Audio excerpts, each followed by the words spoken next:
There were times as I was growing up where I'd be speaking to someone and then I would be able to sense what feeling they were feeling, but I wasn't entirely sure. So as they're telling me something and I could sort of feel what they were feeling, but because I was so scared of getting it wrong and not saying and not asking, I just sit there and nod my head and go, that must suck.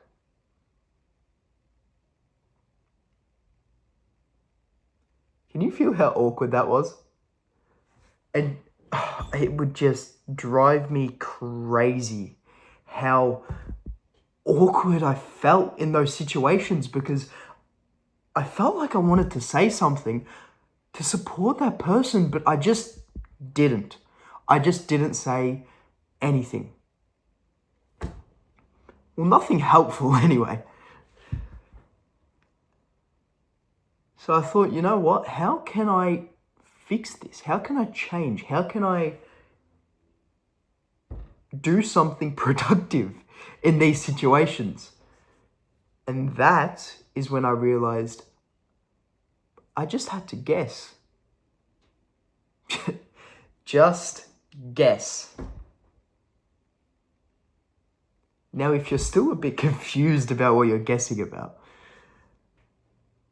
just guess the emotion that the other person is feeling. If you think that they might be frustrated, even though whatever they're saying, it's not very clear, just guess. What's the worst that can happen? They say, oh, no, I'm not frustrated at all. I'm rather excited. Like, big deal, right? Just guess. I was putting so much pressure on myself to not get the thing wrong, to not guess the wrong emotion, that it just made me silent. And I'm currently reading The Charisma Myth by Olivia Fox Cabane, and this book right here. And in it, she mentions people's first impression is made before they even open their mouth. So people make first impressions purely based on how you look. And I bring that up because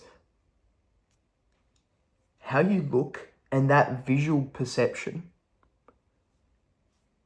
supplemented with how you speak, tells people so much about you. Even though what they see and how they perceive you might not be true, but that is all they are working with. So if you don't open your mouth, if you don't talk, if you don't add anything constructive to the conversation, anything worthwhile, people aren't going to enjoy that. They would feel that awkwardness that I showed you at the start of the video, as well as just not enjoying that interaction. And a part of developing your EQ, it will involve having those weird interactions, right? And I found that guessing the emotion, just guessing and asking them the question, not only prompts conversation, it's almost like another conversational thread that you can then go into and talk about.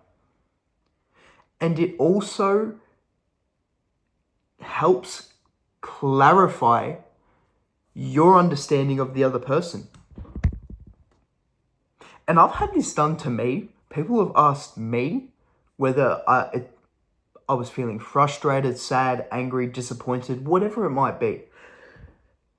And my experience of it was I felt so much more connected to the other person once they asked me. It made me feel like they actually cared. That what I was saying, even though they might have guessed the wrong thing, They cared. And because I got that feeling of someone else actually cared, it just made me feel nice. And it was a nice feeling to have. So what's the worst that can happen? Someone, or you guess wrong, and then someone corrects you. And then you can go from there. You might say to them, oh, to me it sounded like the way that you said this made it seem that you were sad, even though you're just tired. And then you can both get a better understanding of the other, how you're perceiving things and how they're expressing things. And I think this is really key to developing your EQ. Because like I said, developing your EQ helps you grow that connection with other people. And this is a perfect way to do that. Yeah, quick one today. There wasn't much to talk about for this point. And I think it is really important to just try. Just try it out. And, if you're scared, I was scared at first because I care about what other people think way too much. Now, that's a good thing in some aspects, but it's also not a good thing in others. But if caring what other people think is holding you back from actually understanding and being able to contribute to a conversation, to a project, to develop a connection with another person, then that's where problems arise. In my opinion, anyways. So, this is another video, part of the Emotional Intelligence series. I hope you've enjoyed it. Just try. Just go out and try. Just try to guess people's emotions while they're talking to you. If they sound happy, mention it. And if they're not happy, well, then they'll let you know. They'll say, oh, no, I'm frustrated, or whatever it might be. But just try. What's the worst that can happen? They correct you, and then you move on. So like I said, just try. I'll see you guys next week. Change starts with you.